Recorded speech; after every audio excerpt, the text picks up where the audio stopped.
Bonjour à tous et ravi de vous retrouver pour ce live du mardi soir qui va donc parler un peu de DeFi, mais on va aller dans des horizons un peu plus larges cette fois-ci, en compagnie de Jimmy Ragosa, que vous connaissez sans doute, puisque c'est un membre assez actif et impliqué de DeFi France depuis un petit bout de temps maintenant, Jimmy, non? Oui, pas le plus actif parce que je suis dans plein de groupes, donc je peux pas non plus passer ma vie. Donc, j'ai toujours été très content d'en faire partie et très admirateur de tout ce que tu fais pour la communauté en France. Avec grand plaisir. Donc l'idée aujourd'hui, c'est, comme je vous le disais, on va faire un tour petit marathon à voir en fonction du temps que Jimmy a sur Kleros, qui est de manière très brève un protocole de justice décentralisée, mais c'est bien plus vaste que ça au fond. Et l'idée, c'est qu'on va y aller progressivement, comme pour tous les marathons. On va partir de la base, de la vision, après avoir introduit Jimmy, bien sûr, et après voir tous les différents cas d'utilisation qu'il y a sur Kleros, parce que c'est ça qui est très intéressant, et notamment le fameux Proof of Humanity, qui est très discuté. Je sais que beaucoup de gens sont assez enthousiastes et intéressés. Et en plus, on vient de lancer un système sur DeFi France à cette fin. Donc, pour le Proof of Humanity, on se le garde pour la fin parce qu'on en a pas mal de choses à dire. On va d'abord essayer de voir un peu concrètement qu'est-ce que c'est Kleros et quels sont les différents sous-services, disons, qu'il y a associés à ce protocole. Alors, les gens commencent tranquillement à arriver. On va les laisser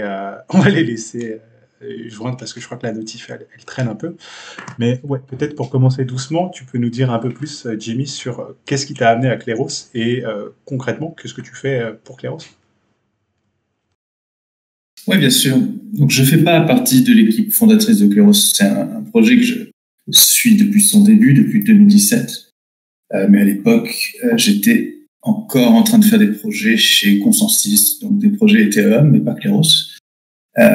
Et j'ai été amené à les rejoindre l'année dernière pour m'occuper des intégrations. Donc, Kleros est arrivé à un niveau, donc on va le présenter juste après, mais où le plus important, comme dans toute la DeFi et tous les projets sur Ethereum, c'est de profiter de la composabilité et d'avoir d'autres services, d'autres apps, d'autres produits qui utilisent les services d'arbitration et de résolution de disputes de Kleros.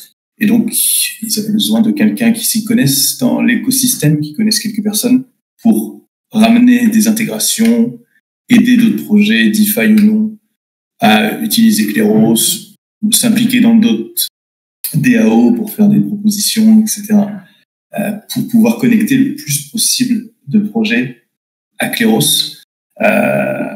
Donc, c'est en cours. On a plein d'intégrations dans le pipeline.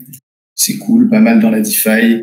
Et après, je t'en parlerai un peu plus, mais il y a aussi des choses qui vont se débloquer au fur et à mesure avec la scalabilité et quand on va commencer à pouvoir sortir du mainnet où on est limité sur ce cas d'utilisation. Hein, c'est vrai. C'est vrai que parfois je parle pas mal de protocoles dont les utilisateurs finaux sont plutôt des protocoles. Par exemple, c'est un peu comme ça que je décris Curve. Alors, c'est pas forcément l'intégralité de Curve, il y a aussi des gens qui utilisent Curve directement, mais il y a beaucoup cette vision-là où les principaux acteurs de Curve, ça va être par exemple Yearn avec tous les CRV qu'ils ont lockés, ou StakeDAO, ou d'autres protocoles qui vont utiliser Curve pour aller farmer, comme Harvest Finance. C'est peut-être aussi une manière de présenter Kleros, non? C'est-à-dire que c'est autant l'utilisation directe que les gens peuvent en faire, mais peut-être surtout le côté intégration dans d'autres protocoles. Oui, en tout cas, moi, c'est comme ça que j'aimerais l'orienter. Donc, je fais mon lobbying en interne dans l'équipe et ça prend. C'est que je pense que Kleros, ça devrait devenir un middleware blockchain dans la crypto qui va, et je le présente souvent comme un oracle subjectif. Donc, ça nous permet de le comparer, par exemple, à Chainlink ou aux autres projets d'oracle. Chainlink vit par ses intégrations avec d'autres protocoles, par tous les protocoles DeFi qu'il utilise pour avoir des price feeds, etc. Kleros, ça pourrait devenir la source d'informations pour tous les sujets qui ne peuvent pas être répondus automatiquement par un ordinateur ou un smart contract comme un feed de prix, par exemple. Toutes les questions un peu plus compliquées qui vont demander à des humains d'intervenir. La Kleros pourrait devenir l'oracle pour ces questions. Donc, ça marche bien avec les prediction markets. On en parlera. Mais j'aimerais bien que ça devienne transparent, l'utilisation de Kleros pour tous les projets. On les invite à ajouter un petit badge sécurisé par Kleros. Ça nous fait de la pub et ça peut donner confiance pour des nouvelles applis aux utilisateurs. Mais oui, j'aimerais bien le placer en tant que middleware et que de plus en plus, sur ce côté, on fait appel à l'arbitrage de Kleros, que ce soit transparent pour les utilisateurs d'une appli qui fait appel à Kleros. Mais de l'autre côté, on ne peut pas être que comme ça, parce que de l'autre côté, on a des jurés, qui sont vraiment ceux qui font tourner Kleros, nos utilisateurs directs, et ceux-là, ils vont continuer à interagir avec nous. Donc on a deux facettes. La facette qu'on expose au protocole, on leur offre un service, c'est assez transparent comme Chainlink par un petit badge. Et le côté de nos utilisateurs qui nous aident à fournir ce service, eux, ils vont interagir directement avec nous. Ouais, non, ça fait beaucoup de sens. C'est vrai que oui, on va revenir sur les prediction market parce que je ne sais pas même si c'est pas un peu ce qui était à l'origine de la vision initialement. En tout cas, je me souviens qu'au début, c'était pas mal mis en avant et maintenant, ça s'est beaucoup plus diversifié. Mais c'est vrai que pour expliciter le protocole et pourquoi on aurait besoin d'une courte décentralisée, ça aide d'avoir cet exemple-là, puisque on comprend bien qu'il y a des zones de flou dans les prediction market, notamment parfois juste sur, enfin c'est l'intitulé qui peut poser problème. Euh, donc ouais, à ce niveau-là, on va revenir en fait sur les cas. Je pense que c'est pas mal pour rentrer en matière sur Kleros, sur les grands cas, j'ai envie de dire, puisqu'il y a vraiment cette notion aussi un peu de, c'est un protocole assez évolutif, disons, il y a presque la notion. Alors, je sais pas si on va venir après, j'ai abordé des notions trop complexes. Donc, un des cas, moi, qui m'avait beaucoup plu et qui aide bien à comprendre Kleros, c'était le fameux Dog on Trial. Donc, je sais pas si tu veux nous en parler parce que c'était une manière assez fun, mais en même temps très constructive de tester le système.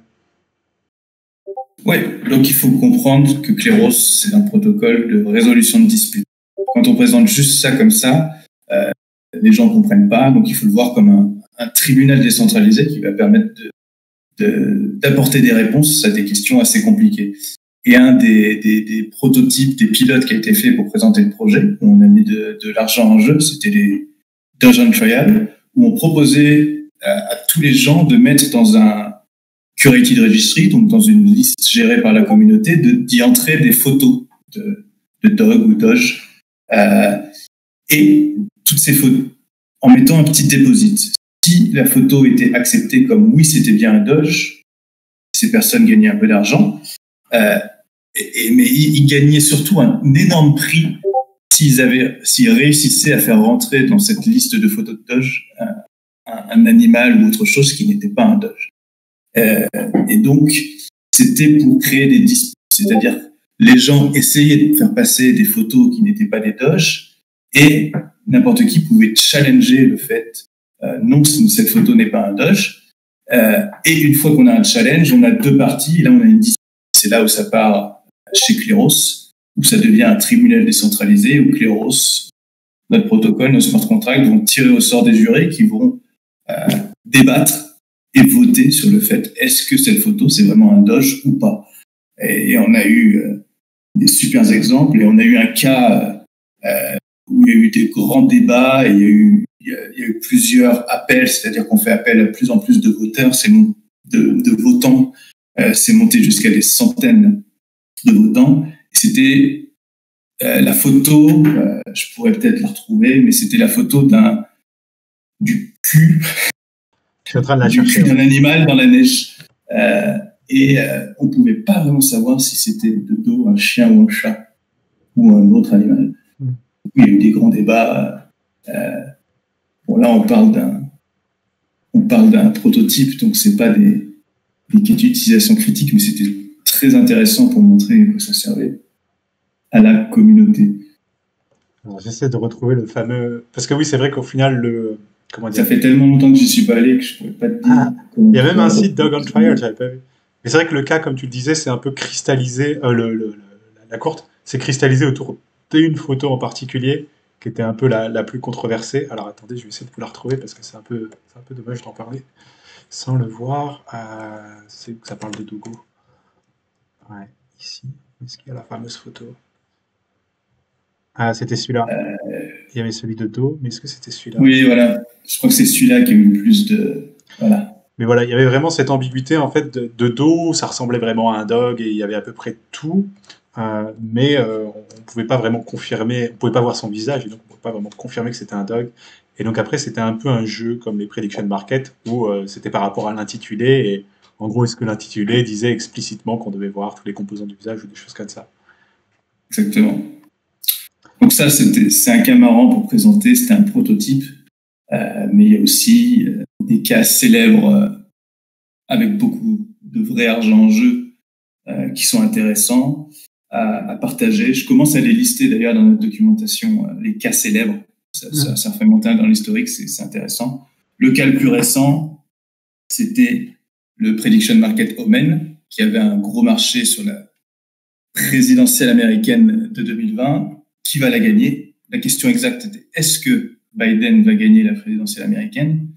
Et il se trouve que la date de résolution de ce marché était quelques jours après la fin du second tour, et non pas en janvier 2021 après la nomination par la Cour suprême, je ne sais plus, le Sénat, etc. Donc, ce qui s'est passé, c'est que à la fin du marché, il y a eu un premier rapportage de la solution. Les gens ont dit c'est Biden qui a gagné. Et là, toute la communauté de supporters Trump a dit non, c'est faux. Biden n'a pas gagné, il a triché. Il n'y a aucune preuve. Peut-être que les votes vont être comptés, etc. Donc, ils ont challengé ce résultat. Donc, il y a un premier niveau de sécurité pour rapporter ces résultats chez Omen, qui est sur un smart contract partenaire qui s'appelle Reality.eth et qui va jouer un jeu d'escalade de deposit. C'est-à-dire, d'abord, tu dis Biden a gagné, tu poses un Ether, quelqu'un dit non, je suis pas d'accord, c'est Trump, il pose 2 Ethers. Quelqu'un dit non, c'est Biden, il pose 4 Ethers. Et quand ça atteint un certain plafond, ça part chez Kleros, ça part au tribunal. On dit là, il faut que la suprême cour de Kleros se prononce. Et donc, c'est parti chez Kleros, c'est monté dans notre cour générale la plus haute, 500 votants, quasiment tous nos jurés. Et pareil, beaucoup de débats. Mais finalement, c'est Biden qui a gagné. Et ce qui est super intéressant, et tu vas le montrer, c'est les plaidoyers.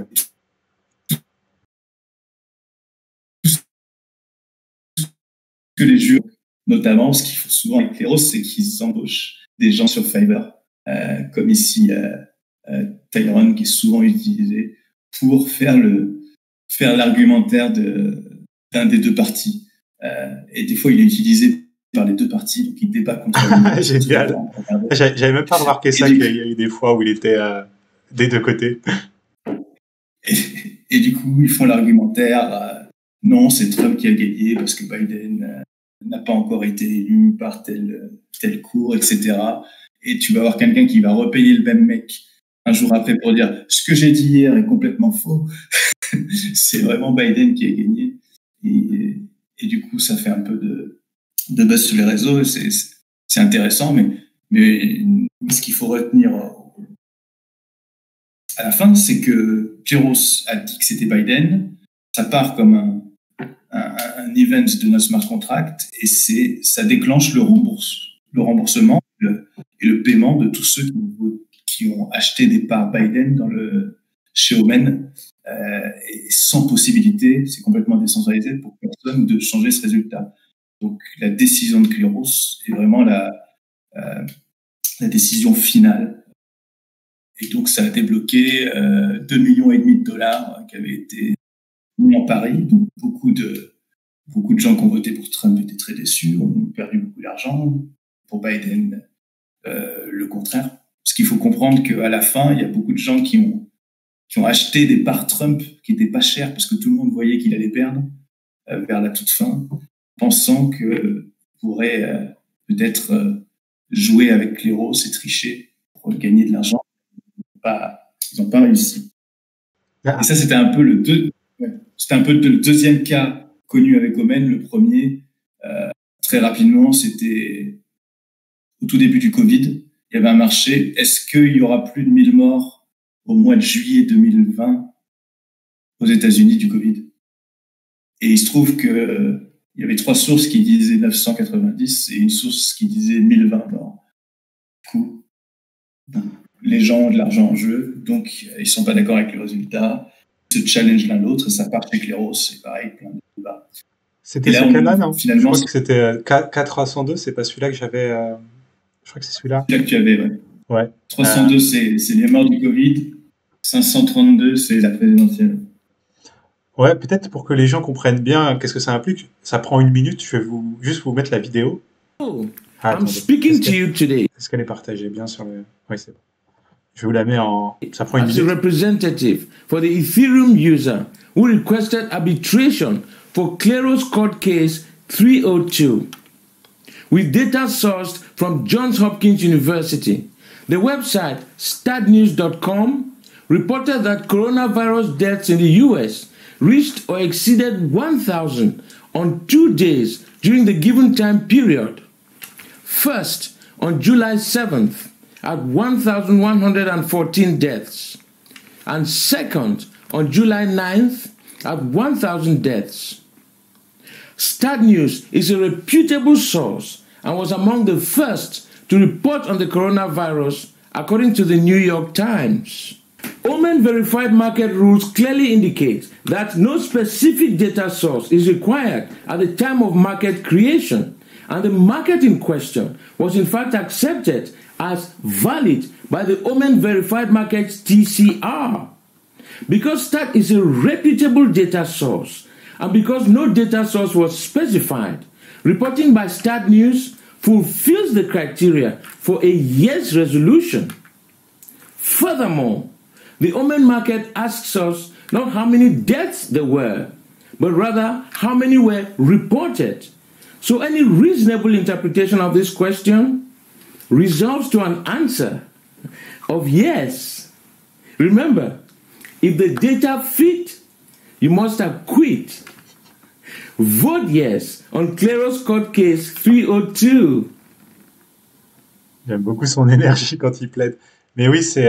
alors, désolé pour l'anglais, hein, mais on va peut-être revenir un peu sur ce qu'il expliquait dans cette vidéo pour que les gens comprennent bien. Donc, c'est vraiment un jeu sur les définitions. Et là, dans ce cas-là, notamment, c'était l'idée de mort reportée et non observée. Et bon, après, pour le reste, je vais te laisser le détailler parce que tu le feras de manière plus rigoureuse que moi, je pense. On va pas, ça va être ennuyeux de rentrer dans les détails du cas, mais bon, finalement, ça a été accepté que oui, il y avait bien eu des jours avec plus de 1000 morts parce que ça a été reporté par une source et cette source était assez fiable. Donc, on a estimé que c'était... les jurés ont estimé que c'était OK et ils ont voté en majorité pour ça.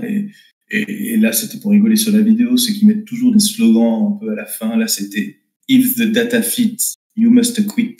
Et il y a plein de choses comme ça. Et tu peux même...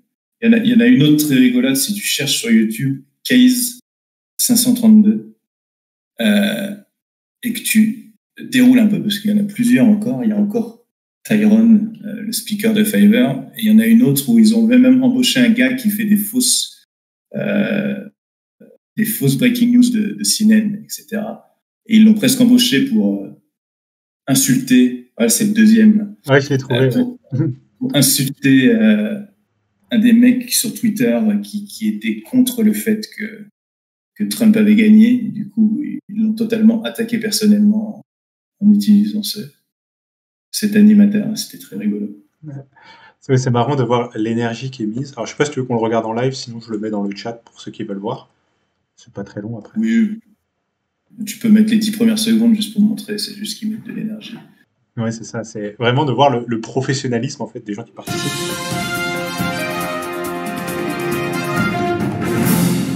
In a stunning turn of events, Edmund Edgar, creator of Reality.io, has weighed in on Claros Case 532.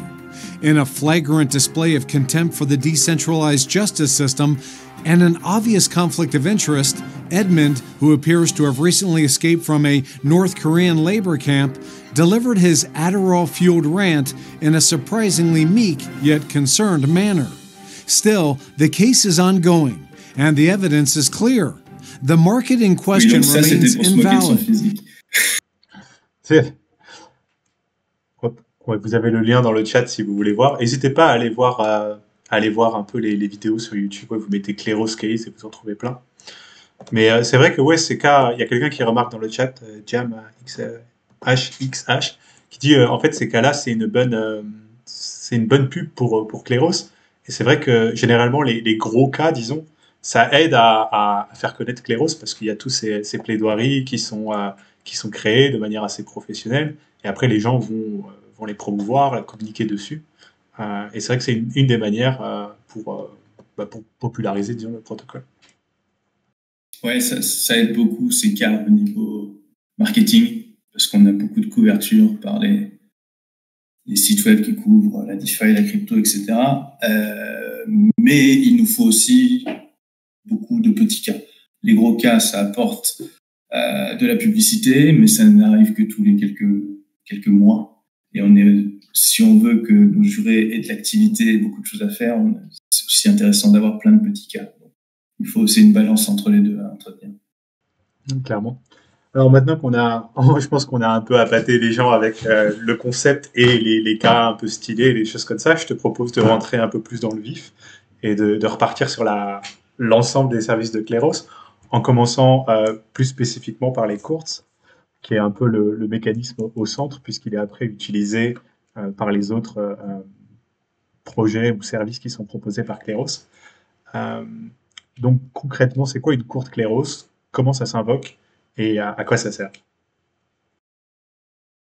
Ouais, donc le principe, notre produit central, c'est donc la Claros courte, c'est le tribunal de Claros.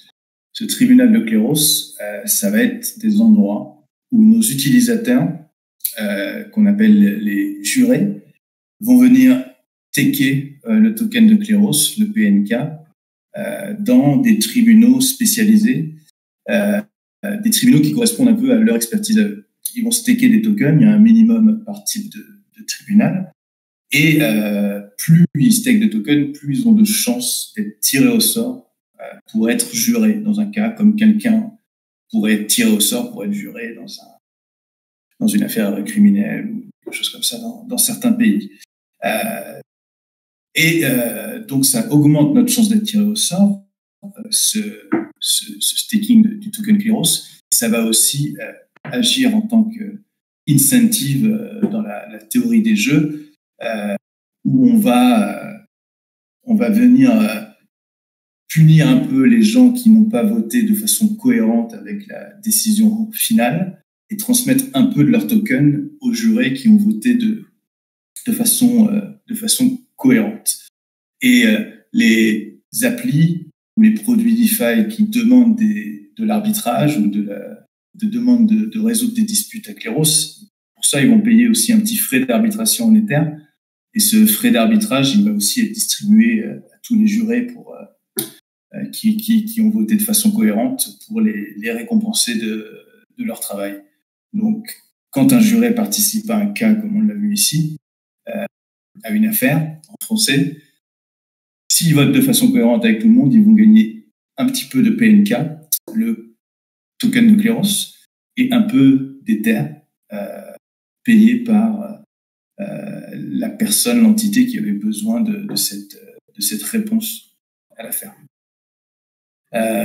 On a tout un arbre hiérarchique de tribunaux, de courtes. On a une générale courte où tout le monde est dedans, et ensuite des tribunaux spécialisés. Donc, il y a des tribunaux qui sont dédiés à des affaires de traduction de contenu, par exemple, parce qu'on a une appli qui fait ça.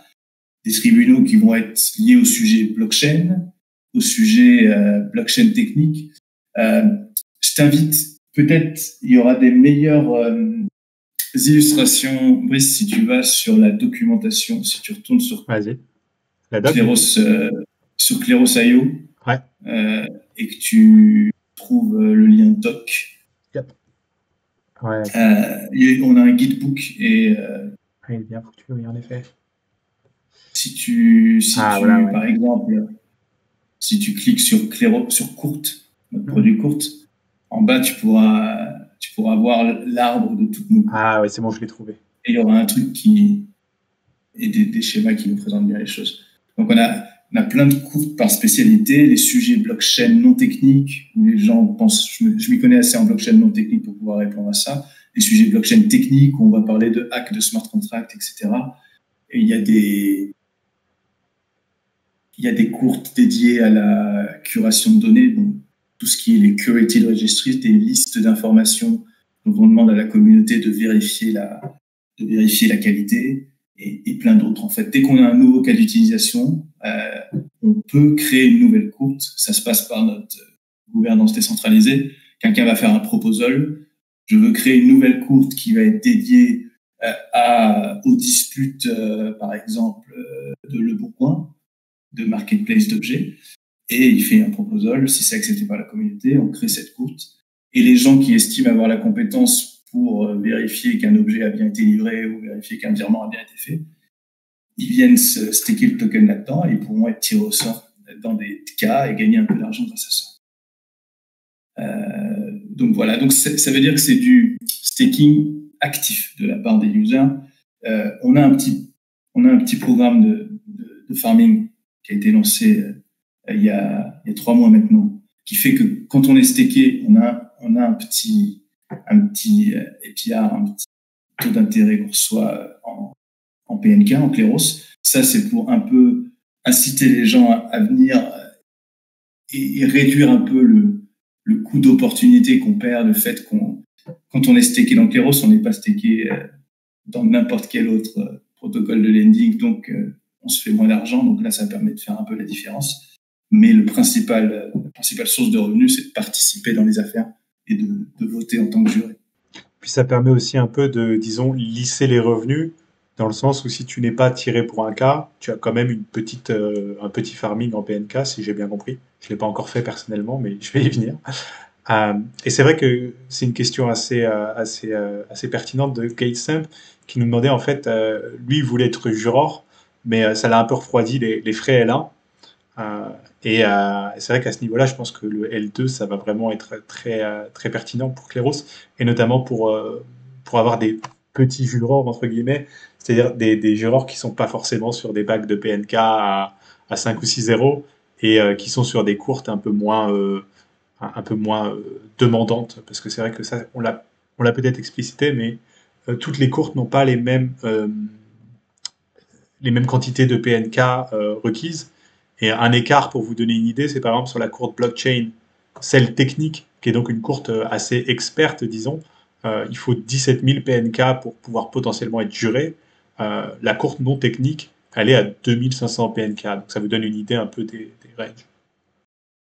Parce que dans la blockchain technique, c'est là où on vient s'analyser les cas de hack de smart contract ou d'analyse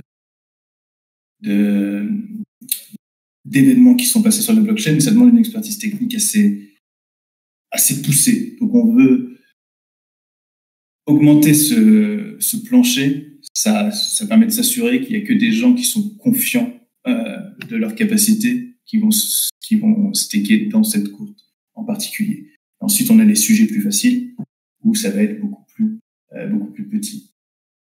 Donc je pourrais revenir sur ici, sur ce schéma, je vais juste en parler parce que tu es en train de le montrer. On montre ce qui se passe de façon simplifiée quand on crée une dispute. Donc, un protocole fait appel à Kleros, crée une dispute. Il y a un ensemble de jurés qui va être tiré au sort. Il va y avoir une période qu'on appelle l'evidence period, la période de preuve, où les gens vont échanger des preuves pour une solution. Des fois, il peut y avoir multiples solutions. C'est pas qu'une question de oui ou non. Ils vont débattre. À la fin de cette période, il va y avoir la période de vote. Les gens votent et la majorité va gagner.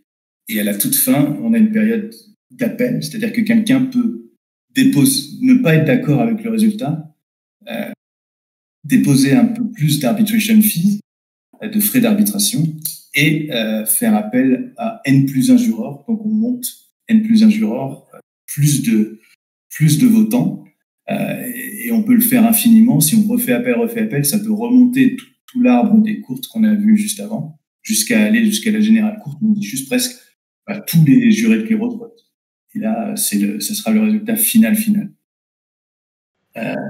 Et à la toute fin, eh bien, on va faire finalement la balance et on va regarder quel a été le résultat final avec la majorité. Et sur tous les tours, les gens qui n'ont pas voté pour ce résultat final vont perdre un peu de leur PNK.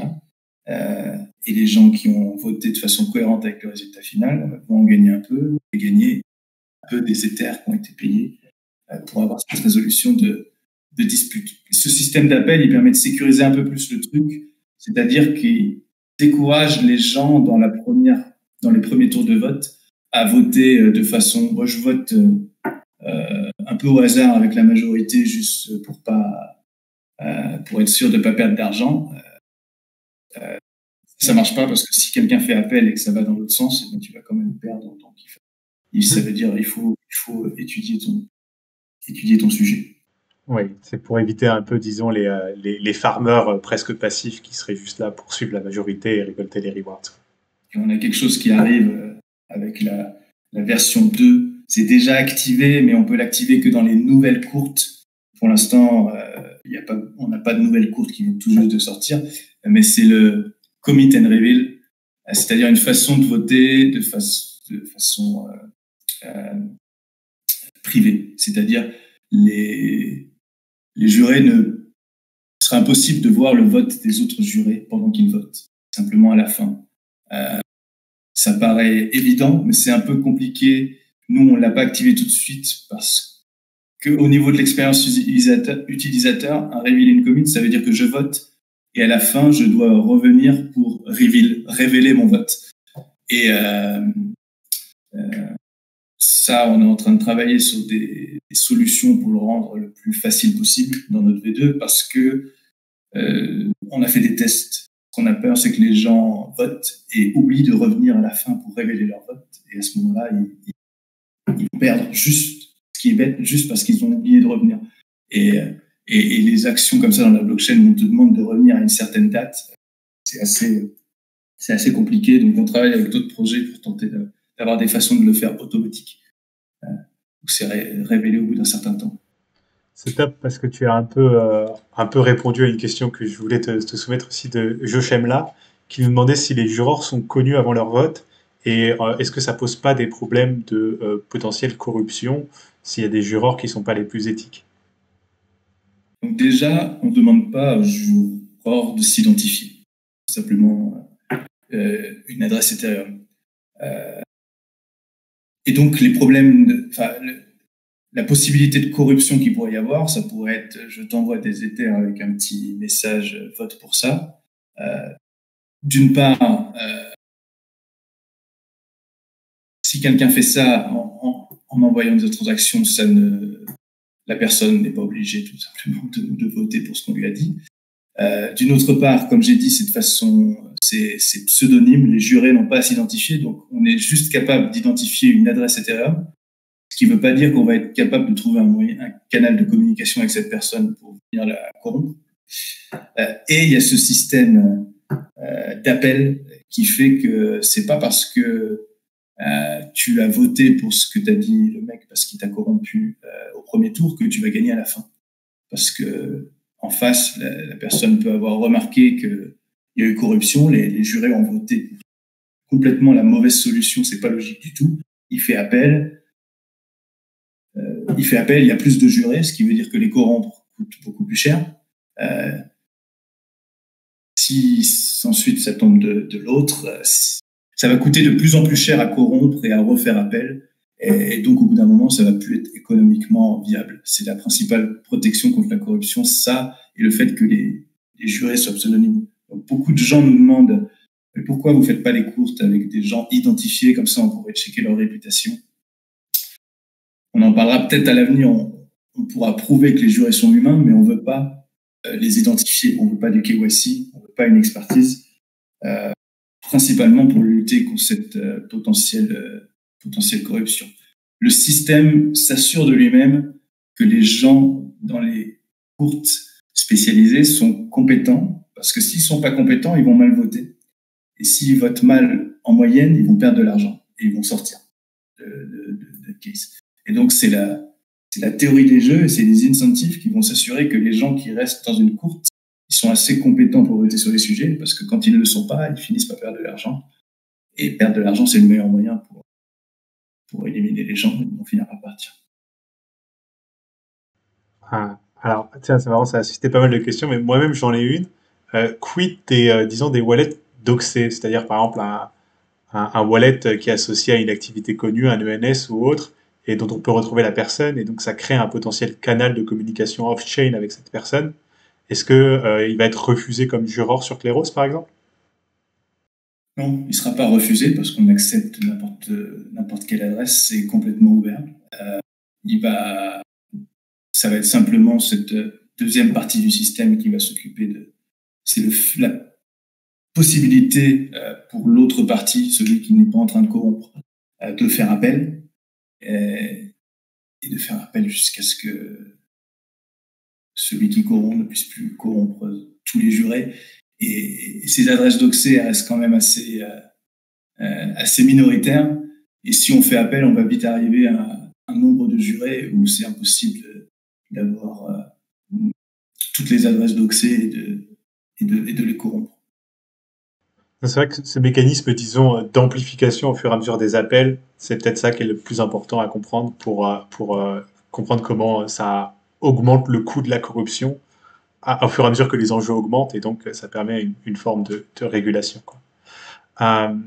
Peut-être un truc que les gens ne cernent pas toujours aussi, c'est on va chez Kleros parce qu'il y a besoin de trancher un cas, il y a besoin d'une décision, mais un point important, c'est aussi tout le raisonnement qui arrive à cette décision et toutes les traces que ça laisse, puisque c'est tout l'objet un peu de ce système-là, vu que comme tu le disais en intro, on n'est pas sur un mécanisme comme Chainlink, où c'est un oracle objectif, c'est quoi le prix de l'Ether?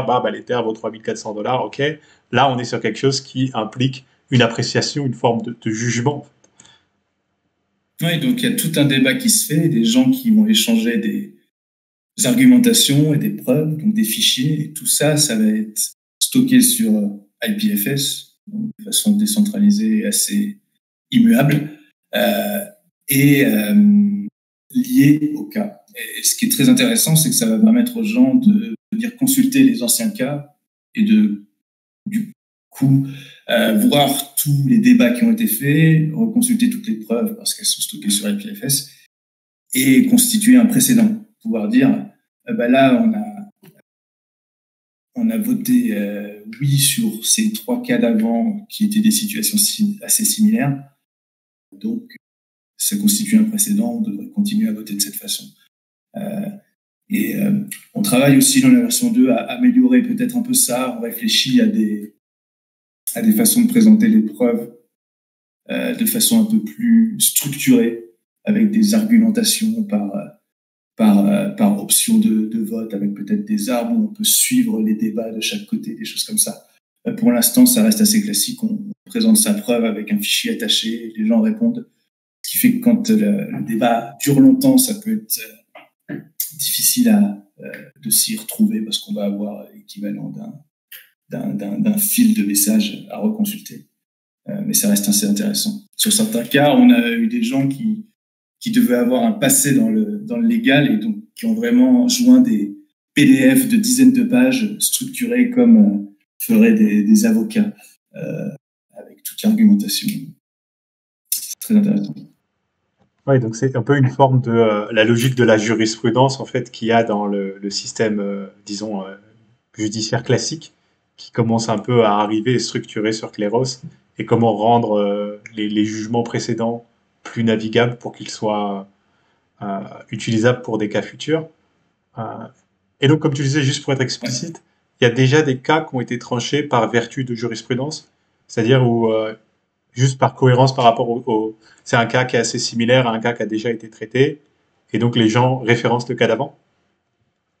Oui, donc c'est pas automatique. Les gens vont référencer le cas d'avant. Il faut que les gens soient d'accord avec ce référencement. Mais oui, beaucoup. Notamment, on se sert de Kleros dans notre liste Curated Registry de tokens, une liste de tokens avec leur logo et leur adresse, une liste qui est utilisée dans Uniswap, SushiSwap, Zerion, dans plein d'applis, parce que c'est la seule liste décentralisée de tokens. Donc c'est pas un acteur central qui la contrôle comme CoinGecko en échange. Et ça, la jurisprudence et les précédents sont beaucoup utilisés dans cette liste parce qu'il y a des tokens qui vont ne pas être acceptés parce que ils ont mis la mauvaise adresse, ils ont mis le mauvais logo, ou alors c'est une scam complète. Et on va dire, regardez, ce token précédent, on l'a refusé pour cette raison. Et celui-là, c'est exactement la même raison, donc je vois pas pourquoi on l'accepterait, ce token, dans notre liste de tokens. Donc, c'est beaucoup utilisé dans ce type de cas. Alors, il y a plusieurs personnes dans le chat qui tournent un peu autour de la même idée puisqu'on a des jurors tirés au sort et qu'ils ne sont pas KYC ou quoi que ce soit, euh, qu'est-ce qui empêche que potentiellement une personne, on va dire une entité organique, représente plusieurs wallets qui sont tirés au sort dans le même cas? Donc, rien ne l'empêche parce qu'on est ouvert à n'importe quelle adresse. Mais pour contrôler une cour complète, il va falloir beaucoup de PNK, malgré tout, et assez de PNK pour être sûr d'être tiré au sort et de constituer la majorité du jury dans tous les cas. Et avoir tous ces PNK dans la courte déjà ne garantit pas que la personne ne va pas faire appel et te faire monter dans des courtes supérieures où là, tu n'as pas la majorité, déjà. Et le fait d'acheter tous ces PNK veut dire que tu vas mettre une pression à l'achat sur le token. Donc, au fur et à mesure où tu les achètes pour constituer la majorité des courtes, tu vas faire monter le prix, ça va te coûter de plus en plus cher. Et finalement, tu vas te retrouver à vouloir faire une attaque 51% sur Kleros, qui va être très coûteuse, qui va te coûter des centaines de millions au fur et à mesure que tu vas faire monter le prix du token. Et on a toujours en plus la possibilité, en dernier recours, si on arrive à prouver qu'il y a eu une telle attaque, de forquer l'univers Kleros et de dire tous ceux qui pensent que ça a été une attaque vont sur Kleros forqué ou le résultat qui n'a pas été obtenu par l'attaque ou les gens qui pensent que le résultat a été excuse-moi, on a triché pour obtenir ce résultat, suivent sur le Kleros forqué. Donc, pour l'instant, on a été assez résistant sur ce type d'attaque. C'est assez compliqué à faire. Je ne dis pas que sur une toute nouvelle courte qui vient de se lancer, où il n'y a pas encore énormément de jurés, quelqu'un ne pourrait pas le faire. Mais c'est en fait au fur et à mesure qu'une cour est utilisée, les gens la font confiance, plus de gens arrivent et plus ça devient coûteux de l'attaquer de cette façon. Mais c'est un problème dont on est conscient et c'est pour ça que dans certaines cours dans le futur, on pense à utiliser Proof of Humanity dont on a parlé, qui permettrait de s'assurer que un juré est un humain et qu'il ne puisse pas dupliquer les adresses, ou alors s'il veut le faire, c'est qu'il est en train de recruter toute sa famille pour le faire. Et ça, on peut pas l'empêcher.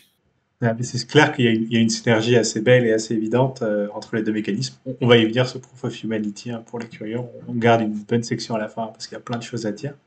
Mais avant, peut-être on va continuer à creuser un peu sur les courtes, qui sont le mécanisme, disons, quand même central de Kleros. Et notamment, il y a pas mal de questions aussi côté le nombre de jurés. Parce que c'est vrai que là, dans le graphe, on voit trois petites personnes. Donc, il y a des gens qui demandent si il y a systématiquement 3 jurés tirés au sort. C'est un paramètre. C'est un paramètre qu'on règle.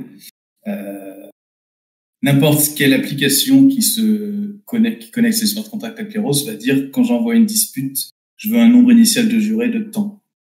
3 jurés, 4 jurés, 5 jurés, 6 jurés, 10 jurés. Sachant que le frais d'arbitrage va augmenter avec le nombre de jurés qu'il faut payer. Donc c'est tout un jeu. On aide les équipes à définir ce paramètre. Et bien sûr, on va en parler avec les problèmes de scalabilité. En ce moment, les équipes ont tendance à commencer le premier tour de vote avec des petits nombres de jurés, 3-4, parce que sinon ça coûte cher. Tous les payer. À cause des frais de gaz, on a un paiement minimum par juré qui va être assez élevé, parce qu'on veut que les jurés, une fois qu'ils ont voté, leur récompense soit quand même supérieure aux frais de gaz qu'ils ont payés pour voter.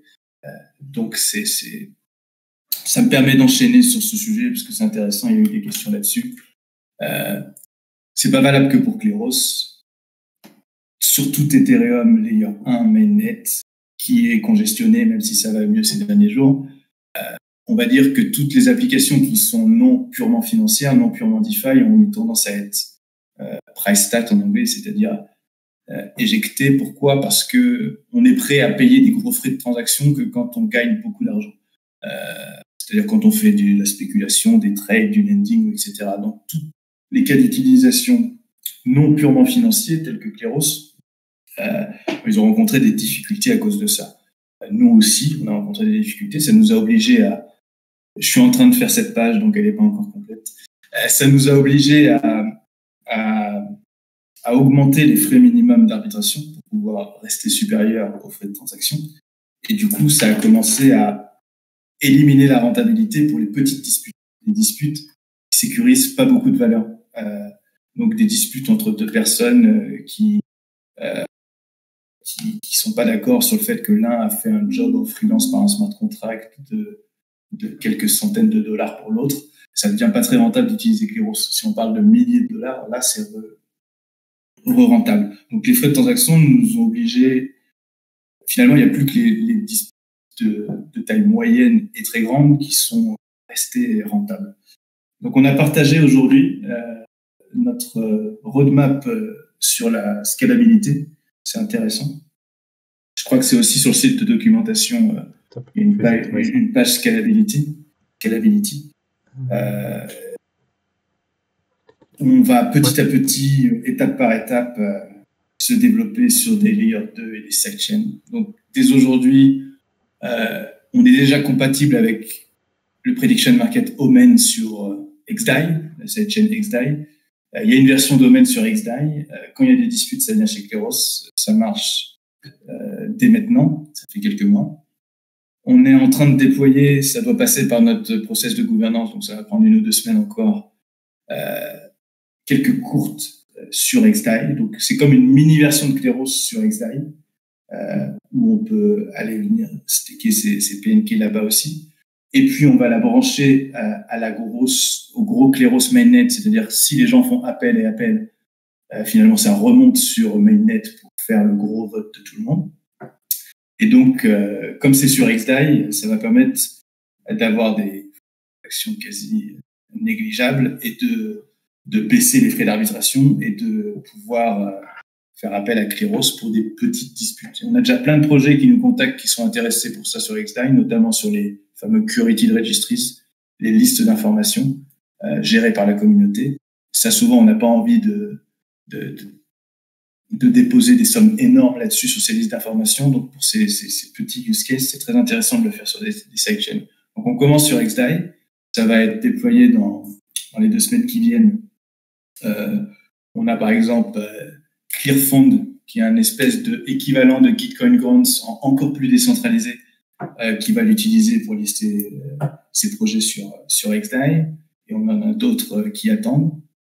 Et si tout ça marche bien, on va peut-être le faire aussi sur Polygon juste après. Parce que c'est à peu près le même principe, sauf que leur pont ne marche pas de la même façon, donc on a des custos à faire. Tout ça, c'est des étapes hybrides. En attendant notre grosse version 2 de Kleros Code sur laquelle on travaille, qui aura des fonctionnalités en plus. Et pour ça, on attend une vraie Layer 2, pas qu'un sidechain. Donc, on est très axé sur un Optimism, sur un Optimistic Rollup. Un peu déçu par le retard du mainnet Optimism. Du coup, on regarde aussi Arbitrum, d'autres ZK Rollup. On va voir sur la balance qu'est-ce qui est le plus intéressant entre le mainnet arrive après l'été et il y a un écosystème dessus et on va déployer la V2 la V2 de Kleros sur un roll-up où là, on va déverrouiller tous ces petites disputes de use case et on aura la possibilité de mettre, comme on le fait pour Omen sur XDAI maintenant, des contrats proxy sur les autres chaînes, les sidechains ou d'autres roll-up qui vont venir, dès qu'il y a une dispute sur d'autres chaînes, ça récupère la dispute, ça la transmet par un bridge au roll-up où le Kleros V2 est. Kleros vote et on renvoie la réponse sur l'autre chaîne. Et ça permettra d'avoir un écosystème multi-chaîne. Toutes les disputes peuvent venir sur le roll-up de Kleros et repartir sur les autres roll-up. Donc c'est notre gros objectif d'ici fin 2021, début 2022, d'avoir la V2 sur un roll-up et tous ces liens vers les autres chaînes. Pour l'instant, la première petite version de ce mois-ci, c'est d'avoir ça entre Ethereum et XDAI. On ajoute Polygon après, mais on a vraiment envie d'avoir cette scalabilité qui vient avec le roll-up et cet écosystème multi-chain. Et comme tous les projets, bien sûr, on a les gens dans nos messages privés qui sont là, mais pourquoi vous n'allez pas direct sur Binance Smart Chain? Parce qu'on a besoin que Kleros soit très sécurisé, neutre, de façon démontrée. C'est pas quelque chose qu'on peut faire sur Binance Smart Chain, ce qui ne veut pas dire qu'on ne pourra pas être interopérable et venir résoudre des disputes pour la BSC, mais la cour principale ne peut pas être sur une chaîne complètement décentralisée. Ça fait beaucoup de sens et c'est très rassurant. Alors, on a pas mal parlé des courts, mais c'est vrai qu'il y a aussi d'autres use cases qui sont un peu moins connus, comme par exemple, j'aime bien le schéma de la page d'accueil, je trouve qu'il est très complet. Le côté, donc on a parlé un peu du curate, de tout ce qui est les token created registries, qui sont par exemple utilisés pour les DEX, pour avoir des listes de tokens qui correspondent à leurs besoins, sans que ce soit le DEX lui-même qui ait à déterminer toi je t'aime ou toi je t'aime pas, disons-le comme ça. Mais il y a d'autres services qui sont moins bien connus, comme par exemple l'escrow. Donc, je ne sais pas si tu veux nous en parler un peu et nous dire concrètement quel genre de cas d'utilisation ça permet de faire. L'escrow, c'est un des premiers smart contracts qu'on a construit au-dessus de Kleros parce que c'est un exemple facile. Donc, pour ceux qui ne connaissent pas, escrow en anglais, c'est traduit par séquestre, je crois. C'est quand deux personnes veulent faire une transaction, mais ne se font pas confiance.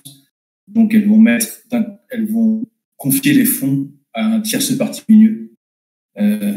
Et une fois que les conditions ont été remplies, les fonds sont libérés par le tierce partie des deux côtés.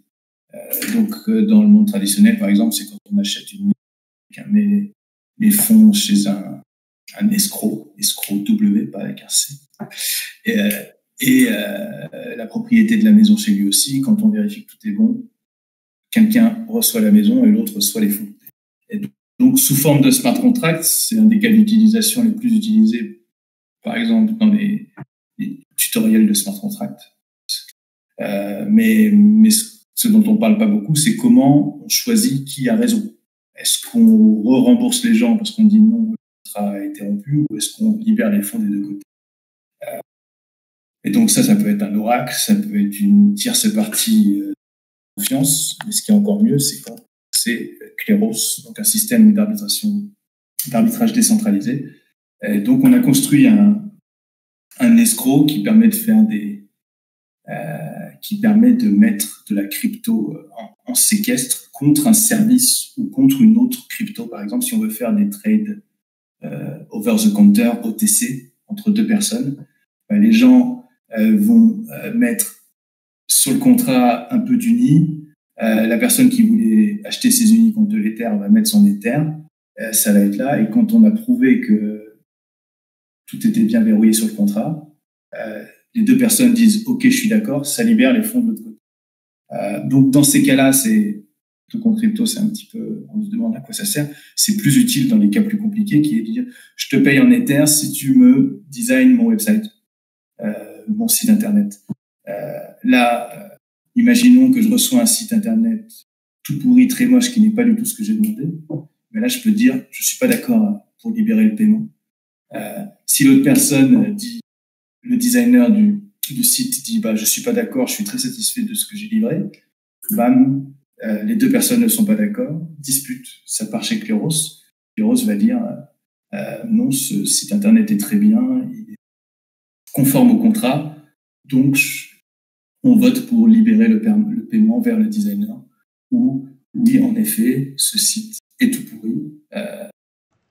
Il représente peut-être 10% de ce qu'on a demandé, donc on va juste libérer 10% du paiement et le reste sera remboursé à l'acheteur. Donc, ça permet de gérer ce genre de choses. Voilà, ça a été. On l'a lancé un peu en tant que pilote prototype, donc on fait pas beaucoup de marketing ou d'efforts sur l'interface là-dessus. C'est plus pour montrer que tous les autres produits DeFi crypto qui ont ce cas d'utilisation escroc peuvent venir se brancher à Kleros. En tant que tel, il n'est pas énormément utilisé. Les dernières fois où il est utilisé, là, c'est quand des gens faisaient des échanges, vendaient des NFT qui avaient un penchant physique au NFT. Donc, tu envoies le NFT, quelqu'un t'achète ton NFT, mais il y a un tableau physique qui est la même image que le NFT qui va avec le NFT. À ce moment-là, ils utilisent l'escroc parce qu'ils veulent ne pas libérer le paiement tant qu'ils n'ont pas vraiment reçu le tableau chez eux également. Donc, ça marche pour ces genres de choses qui ont un lien dans le monde physique, par exemple. Oui, non, ça fait beaucoup de sens à ce niveau-là. Et c'est vrai que l'exemple sur les services est très parlant, puisqu'il y a tout le côté, comme tu le soulignais très bien, l'appréciation de la qualité du service rendu. Donc, je pense que tout le monde comprend bien l'exemple du site. Mais moi, je trouve aussi quand même que, mine de rien, côté, par exemple, transaction OTC, il y aurait des services qui auraient gagné à utiliser Kleros. Je vais rappeler, par exemple, pour ceux qui l'auraient raté, le cas d'Arborphi, qui, il y a quelques mois, a littéralement donné l'équivalent d'1 million de leurs tokens à un escroc, mais cette fois-ci avec un C, puisque cette personne, en fait, a contacté, bon, on va pas faire tout le cas, mais en gros, il a contacté les gens d'Arborphi pour acheter du token OTC, et ils ont accepté de faire la transaction, sauf que c'est lui qui avait fait le contrat d'escroc, et c'était un contrat d'escroquerie, là, pour le coup, puisqu'en fait, la team à Armor a déposé les tokens, et je sais plus exactement les détails, mais lui, il a réussi à sortir les tokens et pas payer, et il était très content. Donc là, ils auraient tout à fait gagné à utiliser Kleros pour éviter ce genre de situation. C'est dommage pour eux. Mais voilà, il y a aussi des cas... On a plein de marketplace, de freelance, de job marketplace qui se lancent dans la crypto et du coup qui commencent à vouloir s'intégrer sur Kleros. Bien sûr, ça va plutôt se débloquer sur du layer 2. Ça peut être des petits jeux. Oui, c'est sûr que pour tout ce qui est freelancing ou autre, au niveau des frais, après ça dépend des tâches. L'exemple que tu donnes sur un site, vu les prix d'un site, ça peut faire du sens. Mais après, pour des choses plus modestes, c'est vrai que le layer 2 va faire très plaisir à ce niveau-là. Alors, qu'est-ce qu'on n'a pas encore vraiment couvert? Il y a tout ce côté Oracle. Après, je ne vais pas ennuyer tout le monde et rentrer dans le détail de tous les gens. Donc, si je couvre vite, ce qui marche bien, donc, c'est le côté Oracle. Donc, ça marche beaucoup avec les prediction markets. Les gens peuvent se prononcer sur un événement de la vie réelle. Si les gens ne sont pas d'accord, ça part chez Kleros. Donc, on travaille avec Omen, on essaie de travailler avec d'autres prediction markets, mais il y en a beaucoup qui aiment le faire de façon centralisée. C'est nous qui décidons. Les paris sportifs, par exemple. Parce que quand ça les arrange pas comme ça, ils peuvent toujours choisir la solution qui leur font perdre le moins d'argent. Pratique. Ensuite, il y a ce qui s'appelle Curate ici, c'est tout ce qui est les Curated Registries, donc les listes maintenues par la communauté. Donc on a l'exemple le plus connu, c'est notre liste de tokens, qui est utilisée par Uniswap, SushiSwap, qui est la seule liste où n'importe qui peut entrer son token et on n'a pas à dépendre de la bonne volonté de CoinMarketCap ou CoinGecko de dire oui, j'accepte ce token, alors c'est accepté. Sinon, quelqu'un peut challenger, ça va chez Kleros qui va décider ce qu'on accepte ou pas. Donc, il y a déjà juste comme 700 ou 800 tokens dessus, c'est très intéressant et c'est les seules listes décentralisées. Donc, les échanges décentralisés sont très friands de cette liste. Uniswap, SushiSwap utilise un système de listes. On peut choisir les listes de tokens qu'on utilise. Mais par exemple, Gnosis Auction, qui vient juste de sortir, un produit pour faire des auctions sur les tokens, voudrait utiliser la liste de Kleros en liste principale par défaut parce qu'ils sont très axés décentralisation et c'est la seule liste décentralisée. Donc on est en train de travailler avec eux sur ce sujet. Ensuite, on peut faire des listes de n'importe quoi d'autre, des listes d'humains, on le verra juste après, des listes de projets considérés comme projets de biens publics, public good comme ceux de Gitcoin Grant, projets de charité. On a plein d'autres types de listes comme ça, où en fait on va profiter de plein de personnes qui vont vérifier est-ce que toutes les entrées d'informations dans cette liste sont conformes à la règle qui a été définie. Et ces gens, ils vont être très, très pointilleux parce qu'ils ont de l'argent à gagner s'ils ont raison, qui rejettent quelqu'un. Parce que les gens, quand ils entrent une donnée dans la liste, ils vont ils vont verrouiller un peu d'Ether avec. Et cet Ether, il est libre à gagner à n'importe qui estime que l'entrée n'est pas valide. Et donc, l'ancêtre de l'échange Diversify, qui s'appelait Ffinex à l'époque, il a utilisé ça pour faire son listing de tokens au début. Et on a eu des cas très, très intéressants et précis de gens qui ont vu dans des tokens qu'ils sont allés chercher dans les profils LinkedIn de toute l'équipe fondatrice du token et ils ont vu que le CTO avait un faux diplôme, etc., ce qui leur a permis de tirer d'autres choses et voir que ce token était assez scammy. Du coup, il a été rejeté de la liste des échanges. Plein de choses comme ça. Et les gens vont super loin pour gagner un peu d'Ether et du coup, presque plus que si ces produits utilisaient une équipe centralisée pour regarder ça et qui n'a pas un temps illimité. Là, c'est pas bien de dire ça, mais des fois, les Anglais disent on fait appel au weaponized autism. On fait appel aux capacités de toute notre communauté au bord de l'autisme. Bien regarder tous les détails et franchement, c'est très, très efficace. Donc, ces listes-là, c'est très intéressant. Le gouverneur, c'est quelque chose, c'est pour utiliser les disputes pour les DAO. Si une DAO fait une proposition, elle est votée. Qu'est-ce qui nous assure que l'équipe va vraiment développer ce qui a été dit dans la proposition et le déployer on-chain? Rien ne nous permet de le démontrer. Donc, si on utilise le gouverneur, on va verrouiller dans le gouverneur la transaction d'implémentation de ce qui a été dit dans la proposition. Et n'importe qui peut dire non, cette transaction n'est pas vraiment ce qui a été dit dans la proposition. Je la challenge. Ça part chez Kleros et on peut changer cette transaction. Donc, on l'utilise nous-mêmes pour notre gouvernance chez Kleros. Donc, on est surveillé par notre communauté. Et ça va peut-être être un peu moins utilisé parce qu'on a travaillé un peu avec Gnosis. Gnosis, sur leur multisig, ils ont sorti le module SafeSnap, qui est un module qui fait un peu la même chose, et même en mieux, parce que c'est basé sur le multisig, qui contrôle une DAO. Ce module permet de s'assurer que tous les votes qui sont faits sur Snapshot seront vraiment déployés et implémentés. Et donc, ils utilisent un truc similaire à Oracle. D'abord, le reality.if, donc une escalade de deposit, de bond, et ensuite ça part chez Kleros si on n'est pas d'accord sur le fait que la proposition a bien été implémentée. Donc, on va peut-être se mettre à marketer plus cette solution parce que c'est natif au Gnosis Safe. Ils ont plus de ressources pour l'entretenir et maintenir cette solution que nous.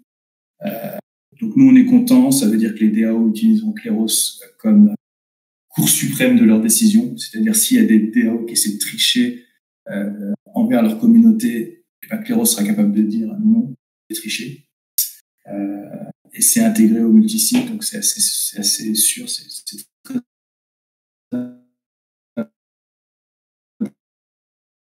intéressant. J'essaie un peu de pousser dessus, ça va être très intéressant. Donc, oui, il y a plein de cas d'utilisation divers de Kleros. Des fois, on en découvre. C'est des gens qui nous disent on a découvert Kleros et on s'est rendu compte qu'on avait besoin d'arbitrage sur ce point-là et on découvre.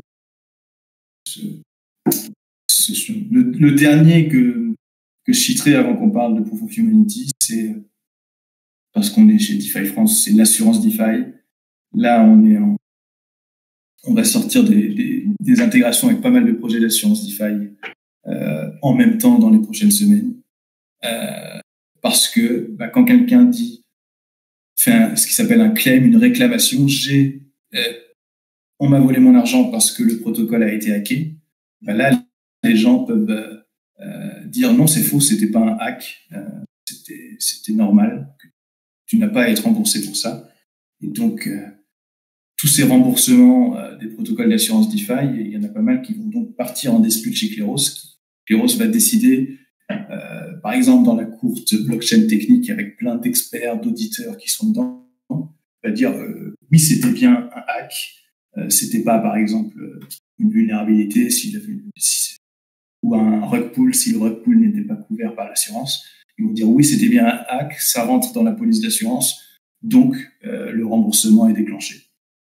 C'est un cas d'utilisation super important qui va amener des grosses disputes, je pense, parce qu'il va y avoir des millions en jeu. Peut-être pas des disputes quotidiennes tous les jours, parce que ce nombre de hacks, même s'il y en a beaucoup, les protocoles couverts par les assurances sont peu nombreux, donc ça va arriver plus tôt que... Mais ça va être intéressant. Ouais, non, c'est vrai que c'est un mécanisme qui fait beaucoup de sens et c'est assez logique que ça finisse chez Kleros, ce genre de cas-là, même si c'est pas forcément le cas pour l'instant pour les protocoles d'assurance les premiers protocoles d'assurance qui ont un peu fait leur Kleros interne, disons. Mais à terme, oui, ça, je veux dire, ça coule de source pour moi, un truc pareil. C'est même assez rassurant que ce soit pas l'assurance qui gère elle-même cette résolution-là, mais plutôt une source crédible, neutre, externe. Et c'est aussi ça qu'il faut voir dans Kleros. C'est-à-dire c'est un tiers neutre, transparent, que a priori vous ne pouvez pas corrompre, puisque vous ne pouvez pas appeler Kleros en disant oui, je veux Kleros, mais seulement ce juré-là et ce juré-là. Si vous appelez Kleros, vous appelez le mécanisme tel quel, avec tous les équilibres et toutes les garanties, les protections dont on a discuté avec Jimmy. Et beaucoup moins biaisé dans le sens où on essaie de convaincre des projets d'assurance là-dessus. Quand un projet d'assurance demande à sa communauté de token holders de voter sur le fait est-ce qu'on va rembourser les gens ou non, il y a eu un énorme hack qui va nous coûter la moitié de notre trésorerie dans ce token. Est-ce que vous pensez qu'on doit dire oui, on va les rembourser, c'est-à-dire que tous vos holdings vont perdre 50% de leur valeur en un jour? Les gens vont tendance à être un peu biaisés et dire non, c'était pas un hack, ça va rembourser les gens. Donc c'est là où c'est bien d'avoir ce parti biaisé et plus crédiblement neutre. Clairement. Alors, j'aime bien parce qu'il y a Gatesump et Joshemla qui perdent jamais le nord et ils nous demandent un peu, peut-être avant de parler de Proof of Humanity, de discuter un peu sur le token PNK en lui-même, sa tokenomics et après Joshemla qui creuse un peu plus sur le côté la distribution et la répartition notamment du côté de l'équipe pour essayer d'estimer un peu la décentralisation de tout ça. Ouais, sur le premier point, le use case de PNK, c'est principalement de sécuriser les cours contre les attaques. Comme je l'ai dit, parce qu'on demande aux gens de staker, il faudra en avoir 51% pour pouvoir tricher. C'est nécessaire pour les jurés pour faire leur activité, voter et avoir leur récompense. Ça veut dire que les jurés qui votent bien aussi vont avoir plus de PNK. Donc, on va récompenser les bons jurés et un peu augmenter la qualité de notre communauté de jurés. Elle nous sert aussi pour ce farming, pour incentiver les gens à staker. Mais il prend de la valeur finalement de façon assez coordonnée avec le nombre de disputes et l'activité qu'il y a dans Kleros, parce que le PNK a de la valeur si, quand je le stake, je suis amené à être tiré au sort dans plein de cas. Et le fait d'avoir du PNK va me faire gagner de l'argent, parce que chaque vote, je vais gagner un peu d'argent. Donc, c'est très lié à ces indicateurs-là. Plus on aura de disputes dans le système et plus on aura donc de frais d'arbitrage qui vont être distribués aux jurés, plus le PNK a de la valeur, parce que les gens cherchent à être jurés, donc ils veulent acheter.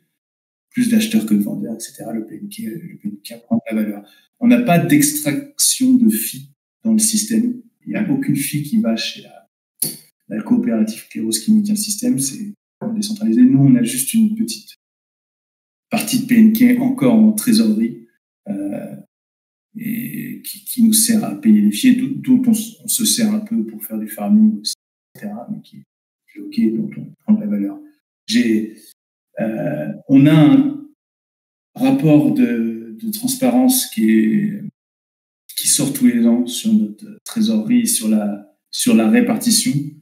Moi, il faudrait aussi que je cherche les chiffres exacts en pourcentage aujourd'hui pour les partager. Mais là, je crois que le tout dernier post sur le blog de Kleros pour Gatestamp, c'est sur le blog de Kleros, c'est un transparency report et un peu plus bas dans le post, tu as un tableau avec toutes les réserves de comment on utilise la trésorerie et les réserves de PNK. Après, il faudra remonter plus loin pour avoir la distribution.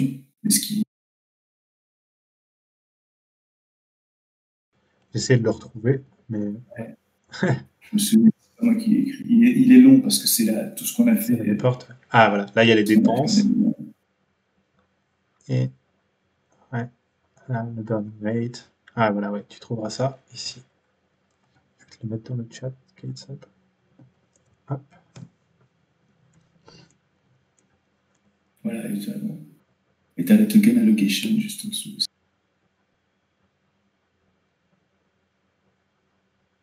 Et bon, il faut savoir que la coopérative Kleros, qui est en fait l'équipe de développement qui maintient le process, qui n'est pas l'équipe en charge du protocole, parce que ça, on a une DAO pour ça, a une trésorerie, mais cette trésorerie ne sert pas, elle n'est pas stakée dans les cours. On ne peut pas voter en tant que Kleros sur notre propre. Bien sûr, certains membres de l'équipe ont des PNK et participent, mais sinon, on ne vote pas avec la trésorerie. Et tout ce qui n'a pas été minté aussi n'est pas stakeable.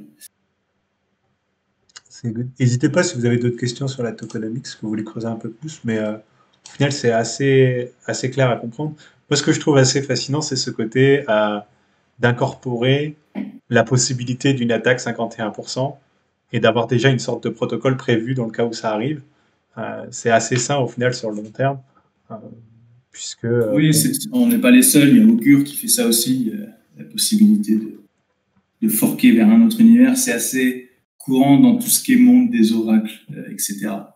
Où finalement, on estime que si quelqu'un, mais c'est très rare, c'est très difficile, arrive à faire une attaque 51%, finalement, la communauté va se rediriger vers l'univers qui représentait la vérité. Et du coup, l'attaquant et tous ces tokens qu'il a gagnés sur son fork originel va juste perdre de la valeur parce qu'il n'aura plus aucune communauté avec lui. Et finalement, ça revient aussi au forking d'une blockchain, quoi. Ça revient sur le même principe de base. Oui, on a déjà vu ça à l'œuvre quelques fois. Je me souviens plus. C'était plus pour une sorte de Reddit Unchained, je crois, Steemit ou un truc comme ça, où il y avait CZ, je sais plus qui. Justin Sun, merci. C'était Justin. C'est Tron qui a racheté. Enfin, Justin qui a racheté Steemit. Et qui a fait plein de donc une majorité des validateurs de Steemit a dit qu'ils n'étaient pas d'accord et ont créé leur fork de Steemit qu'ils ont renommé je ne sais pas comment, et finalement toute la communauté les a suivis et le Steemit original n'a plus énormément de valeur. C'est ça, c'est un mécanisme de défense assez génial, puisqu'au final l'attaquant se retrouve littéralement avec un sac de patates qui valent rien, quoi. Puisque toute la vraie valeur, c'est-à-dire la communauté, le protocole en lui-même, a migré sur un nouveau token. Exactement. Alors, est-ce qu'on attaque... Ah, c'est Hive, nous dit... Oui, c'est ça. En effet, il y a quand même un petit bout de temps maintenant. Alors, est-ce qu'on passerait pas sur... Ah oui, non, peut-être avant, Proof of Humanity, je tease. Peut-être d'autres... Un petit use case, je sais pas où vous en êtes là-dessus, mais j'avais mis tout à l'heure à l'écran le Lingo, l'idée d'utiliser Kleros pour proposer un service de traduction. Je sais pas trop où ça en est. On avait sorti début 2020, toujours sorti, c'est une marketplace de traduction de contenu. Les gens peuvent dire, j'ai ce site, ce document à traduire, et n'importe qui peut se proposer de le traduire, et pour un certain prix, c'est une reverse auction, c'est-à-dire au fil du temps, le prix descend, et au bout d'un moment, quelqu'un va dire oui, ok, je le fais je le prends pour ce prix-là. Enfin, le prix augmente, pardon. Le prix de la prestation augmente de plus en plus, et quelqu'un va finir par dire oui, je vais prendre cette traduction.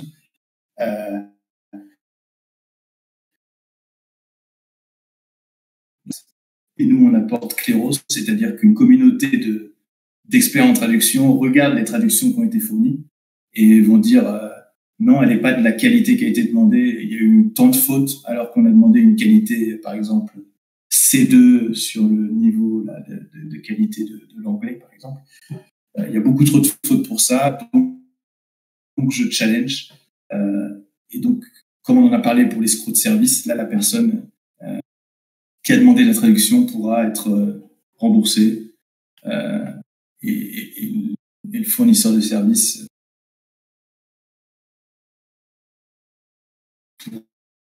on pourra lui refuser le paiement. Donc, c'est un exemple particulier de marketplace service. Ça a bien marché au début pour des contenus crypto, etc. C'est beaucoup moins populaire maintenant parce que ces traductions, elles sont pas payées des milliers et des milliers d'euros souvent, donc bloquées par la congestion sur Ethereum. Donc, c'est la deuxième app qu'on va déployer sur XDAI juste après les curated registry. On va remettre Lingo sur XDAI et on pense que ça va avoir beaucoup plus de succès là-bas où ça coûte des dizaines de centimes d'interagir avec. Non, c'est top. C'est vrai que là, ça montre bien aussi toute la valeur de Kleros. C'est-à-dire, pour faire un exemple un peu schématique, mais mettons, vous êtes un projet où l'équipe est anglaise, vous voulez une traduction française, vous avez deux problèmes. C'est déjà que vous avez personne qui parle français pour faire la traduction. Bon, là, il y a d'autres services pour trouver ça.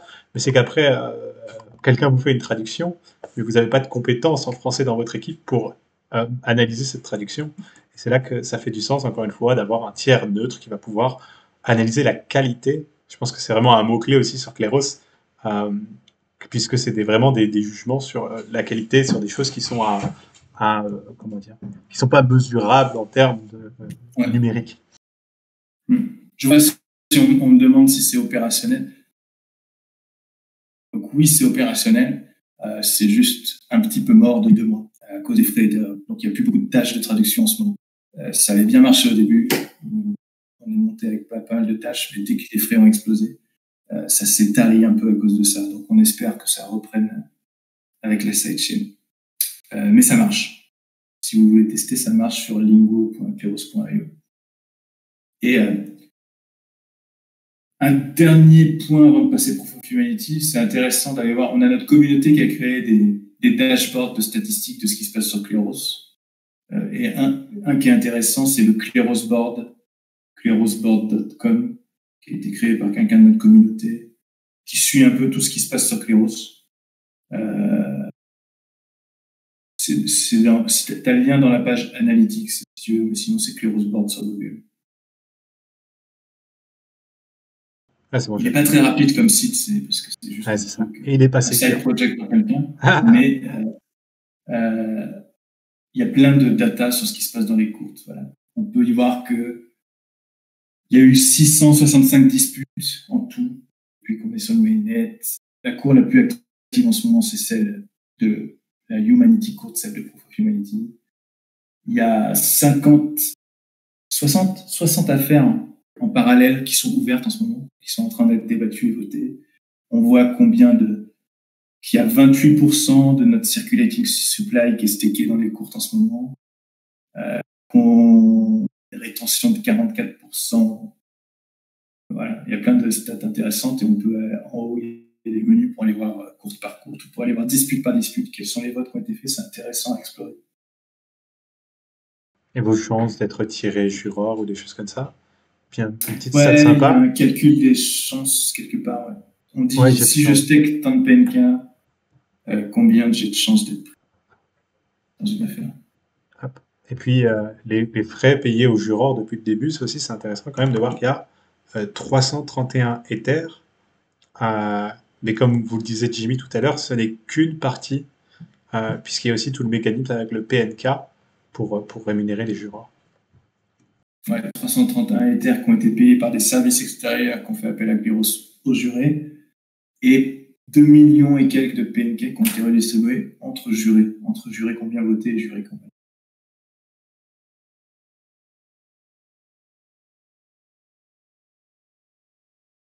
Top. Alors ouais, on va peut-être passer tranquillement sur le Proof of Humanity maintenant, parce que c'est un exemple qui illustre bien un peu tout et qui surtout marche très bien en ce moment, pour différentes raisons. Donc, on a déjà pas mal parlé de Proof of Humanity sur cette chaîne, mais on va peut-être refaire juste une intro de haut niveau pour bien comprendre quel est l'objet, au-delà de aller gratter un revenu de base, parce qu'il y a une vision beaucoup plus conséquente derrière tout ça.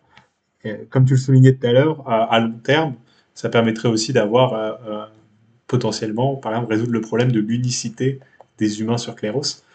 Mais ça va bien au-delà de Kleros lui-même.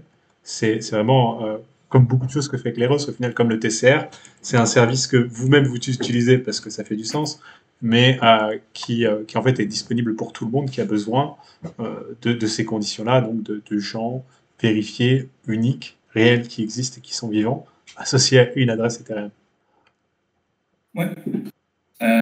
On savait que c'était un très gros problème rencontré par toute la communauté, c'est comment résister aux fameuses attaques civiles, c'est-à-dire ces personnes qui sont capables de créer plein de comptes, profiter d'un système pour, comme on en a parlé pour Kleros, mais pour profiter d'un airdrop, ils vont créer 10 000 comptes pour se faire passer pour 10 000 utilisateurs, profiter de services comme GitCode Grant, où on va faire plein de petits dons à un projet pour avoir un plus gros batching.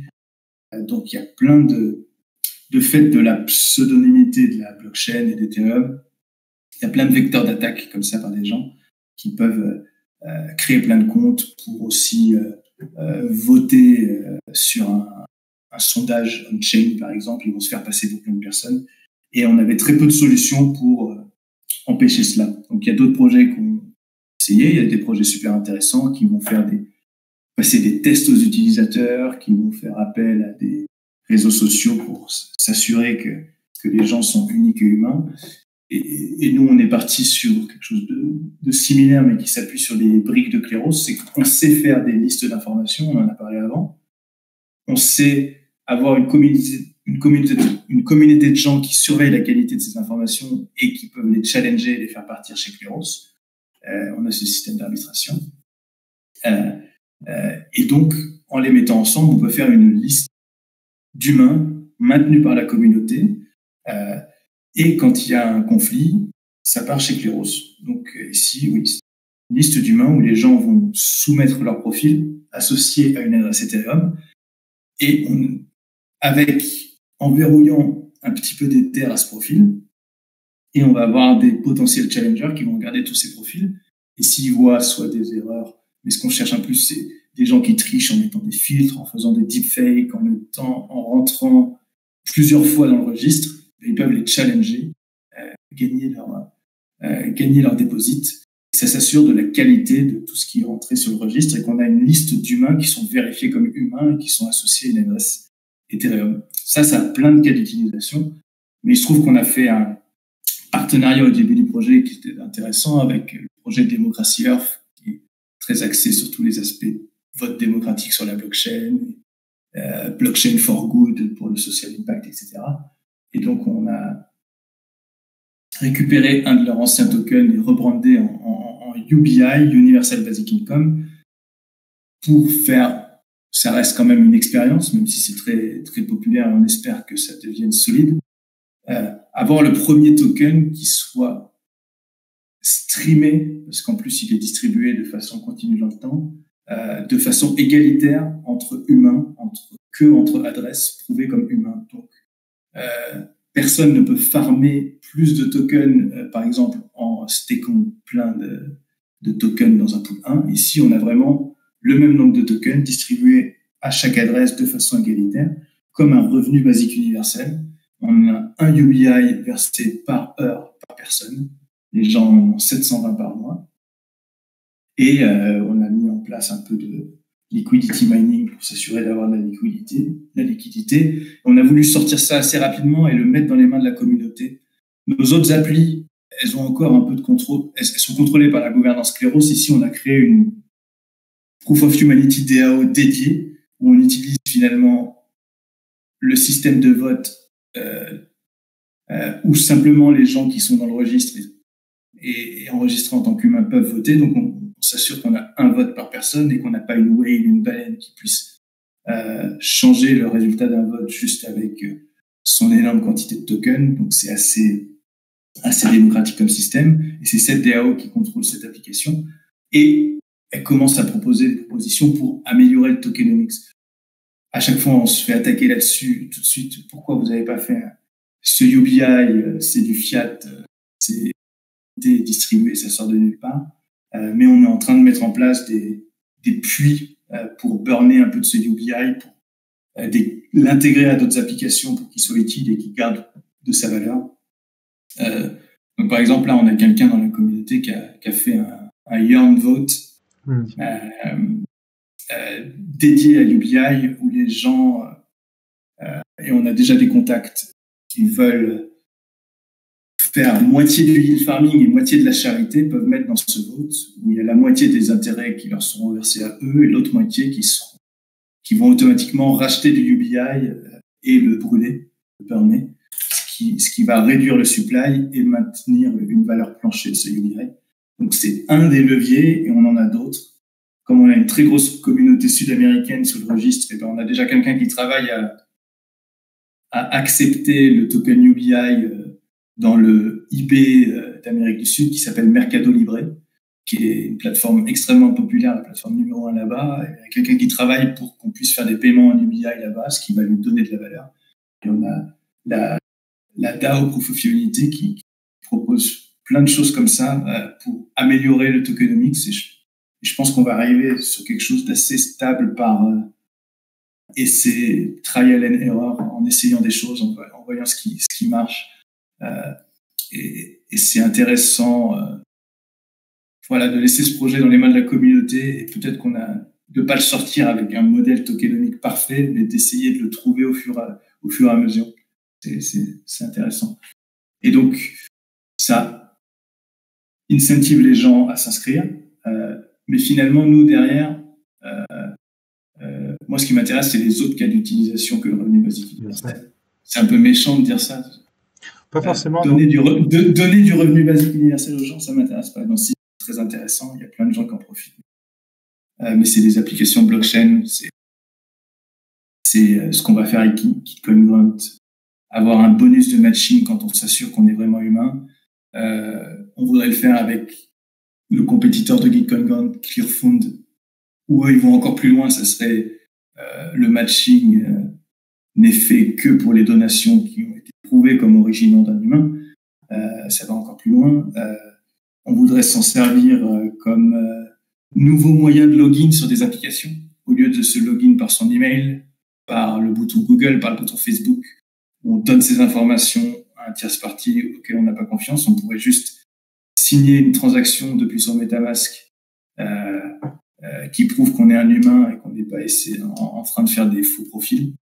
Et on est connecté et c'est complètement décentralisé. Aucune donnée n'est stockée par un tierce party.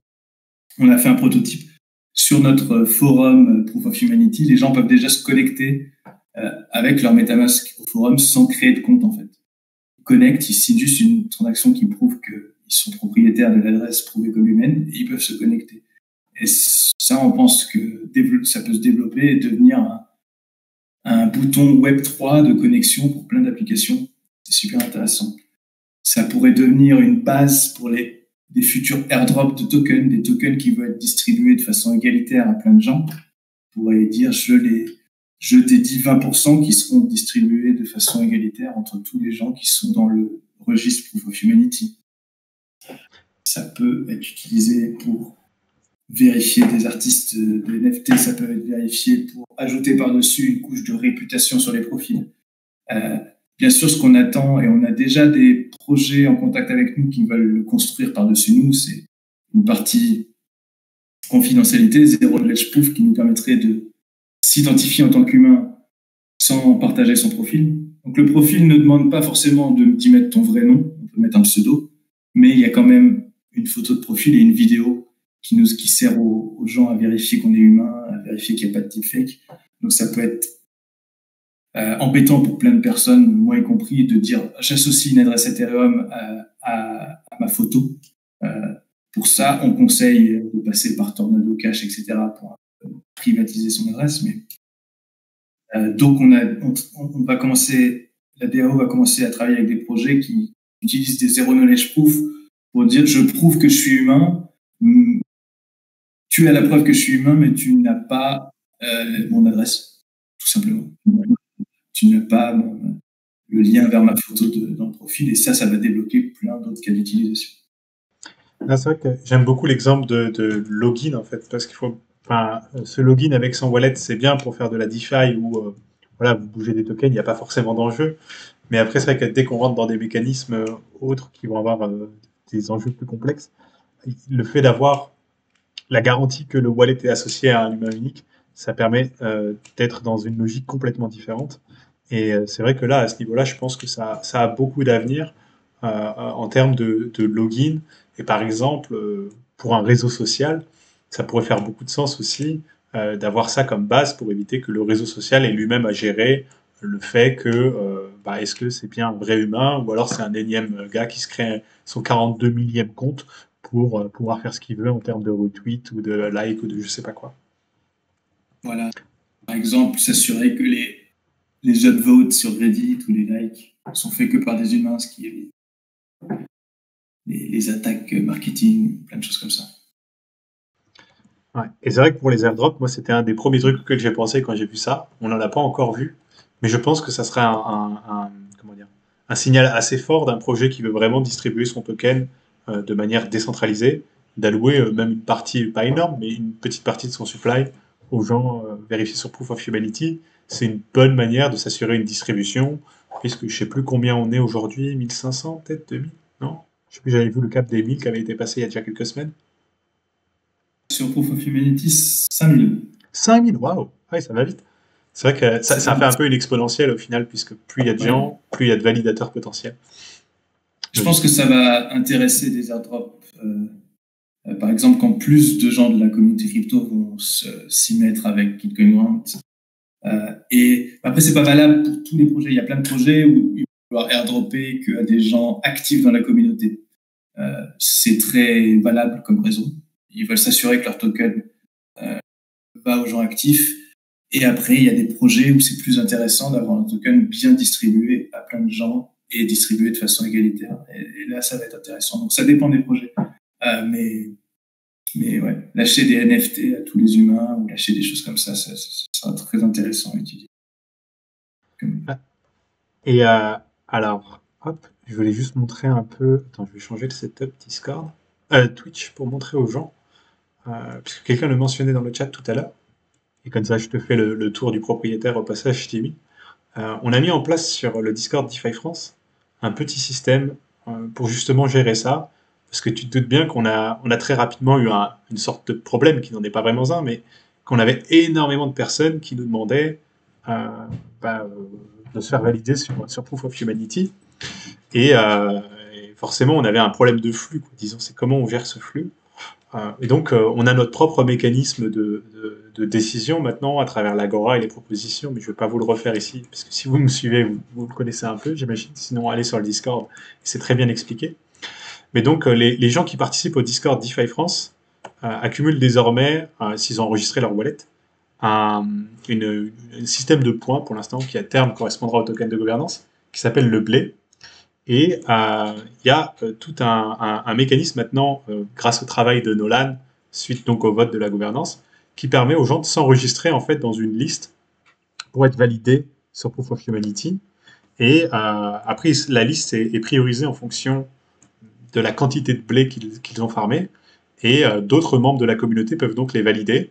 Et après, libre à eux de les remercier pour continuer à faire tourner la boucle. Alors, je ne sais pas si on a des gens inscrits actuellement dans cette liste ou si elle a été déjà s'ils sont tous passés, on va voir. Non, la liste est vide. Mais si on voit normalement pour validateur top 10.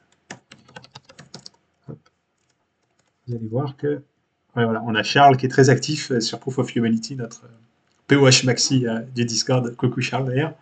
Euh, et qui a déjà validé plusieurs personnes. Et Nolan qui nous a fait une petite validation aussi. Ça vient de se lancer aujourd'hui, ce mécanisme-là, après des discussions et surtout l'implémentation. Mais ça vous montre aussi un peu qu'est-ce qu'on peut faire autour pour avoir un peu quelque chose d'assez cohérent pour que les gens puissent se valider, mais sans qu'on ait un truc vraiment qui soit juste basé sur du copinage ou autre. On a essayé, nous, de mettre en place une sorte de proxy sur ce système-là pour que, alors j'ai horreur de ce mot parce que voilà, c'est un peu chiant la méritocratie et tout ça, mais pour que ça soit plus au mérite, mais pas dans le sens méritocratie bien sûr, il va falloir qu'on trouve un synonyme un peu plus cohérent. Ouais. Nous, sur notre Discord Cleros, c'est encore manuel, mais on a mis en place un tag sur les utilisateurs, Verified Human. Les gens peuvent voir s'ils sont en train de parler à des humains vérifiés, pas à des bots. Et on aimerait construire peut-être un bot automatisé un peu sur le modèle de ce qu'a fait Nolan, où les gens pourraient demander automatiquement, montrer leur adresse et avoir automatiquement le tag sur leur utilisateur Discord, leur profil Discord, comme quoi ils sont humains vérifiés, et peut-être dans le futur avoir des salons réservés qu'aux humains et s'assurer de recevoir des messages que des humains, pas de bots. C'est intéressant. Mais ouais, non, ça c'est génial. Et puis c'est vrai que ouais, c'est marrant parce qu'au final ça va aller un peu dans les deux sens, parce que nous on a un mécanisme interne qui s'appelle le tribunal, qui est en fait pour décider de différentes sanctions s'il y a des membres, si la communauté, grâce à une emoji prison, décide de sanctionner quelqu'un, après il y a une décision qui se fait au tribunal. Et alors c'est prospectif, on n'y est pas encore, mais on envisage qu'à terme, par exemple, on permette. Donc nous le tribunal il est interne à la communauté, mais on envisage un recours qui se passerait par Cléros. Et ça vous illustre bien la valeur de Cléros, c'est-à-dire que nous, on a notre mécanisme interne pour régler nos affaires entre nous, disons, ça fait du sens, et avec notre propre mécanisme de pondération qui est le blé. Mais si on vient à faire appel d'un jugement, alors bien sûr, il faut quelque chose de plus neutre, disons. Et c'est pour ça que là, Cléros prend toute son ampleur, quoi. Ouais, ça devient intéressant dès que c'est écrit qui a peut-être un peu d'argent. Si le blé plus tard devient peut-être permet de contrôler une trésorerie de DeFi France, c'est là où ça va être intéressant que le tribunal soit neutre. Ouais, pour l'instant, c'est vraiment juste un mécanisme de points interne, mais après, oui, il va y avoir une correspondance sur le token de gouvernance. Mais là, on laisse surtout déjà le système tourner initialement et on laisse la communauté diluer, disons, les premières grosses whales de blé, puisque comme c'est un truc assez interactif, il y a eu une concentration assez importante au début sur les gens les plus remerciés, les plus mentionnés, mais progressivement, plus il y a de participants et plus ça se distribue. Donc ça, c'est assez cool. J'ai hâte de voir où ça va nous mener, cette expérience d'ouverture. Je ne sais pas trop comment appeler ça, en fait, parce que c'est pas vraiment encore de la démocratie, mais c'est pas non plus l'objet. C'est plus une question de distribuer la puissance de gouvernance, le pouvoir sur la communauté à ses membres les plus actifs. Et donc c'est pour ça que je dis que c'est pas une démocratie, parce que c'est pas ça va débloquer le quadratic voting aussi. Oui. Une personne, un vote, c'est intéressant. C'est limité comme système, c'est ce qu'on fait dans nos élections présidentielles. On sait les faiblesses que ça a. Le quadratic voting, c'est le fait d'amplifier le résultat d'un vote quand plein de petits votes vont vers un candidat, ou alors c'est de donner à toutes les personnes du DAO 100 jetons de vote chacun et de dire voici les options de cette proposition, il y a 4 options, 4 candidats, et répartissez vos jetons comme vous le voulez. Donc, ça permet de ne pas voter pour le moins pire, mais de vraiment marquer nos préférences. Et avec le système de quadratic matching derrière, de vraiment donner plus de valeur au résultat du candidat ou de l'option qui a obtenu plus de jetons différents par des personnes différentes. Ça débloque des systèmes de vote et de gouvernance plus justes pour les communautés. Ce sera super intéressant à explorer. Ouais, c'est ça, c'est une expérience d'ouverture progressive. C'est marrant parce que je viens de voir que Bankless, la communauté, donc Bankless HQ, le média américain, a lancé aussi son plan pour apparemment avoir un token. J'ai pas encore eu le temps de voir tous les détails. Mais là